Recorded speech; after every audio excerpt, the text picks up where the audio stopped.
Election commission का पंजाब और खैबर पख्तूनख्वा में ज़िमनी इंतखाबात से कबल दोहरा मयार सामने आ गया। मुख्तलिफ अजला से इलेक्शन कमिश्नर के तबादलों ने इंतखाबात की शफाफियत पर सवालात खड़े कर दिए हैं। तफसीलात जानेंगे डॉन न्यूज़ के नुमाइंदे इरफान सदूजई से। इरफान, आगाह कीजिएगा।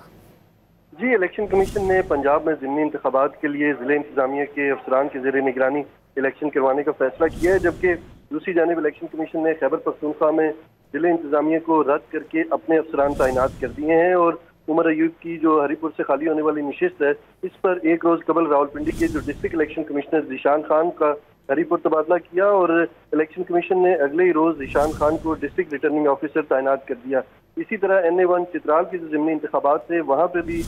तबादले किए गए हैं और रीजनल इलेक्शन कमिश्नर मालाकंड जो है फजल हकीम को पेशावर तैनात करके वहाँ से इजाज अहमद को रीजनल इलेक्शन कमिश्नर मालाकंड तैनात किया है और district election commissioner Sargodha Mohammad Iqbal का तबादला करके डिस्ट्रिक्ट इलेक्शन कमिश्नर चित्राल तैनात किया। पाकिस्तान तहरीक इंसाफ ने इन तमाम तबादलों को इलेक्शन से कबल धांधली करार दिया है और पंजाब में चूंकि जो जिले इंतजामिया है उसके अफसरान के निगरानी में इलेक्शन हो रहे हैं, जबकि इलेक्शन कमीशन ने दूसरी जानिब इलेक्शन कमीशन के जो अपने अफसरान हैं उन्हें यहाँ पे तैनात करने का फैसला किया और एक जिले से दूसरे जिले में इनके ट्रांसफर करके इलेक्शन से चंद रोज कबल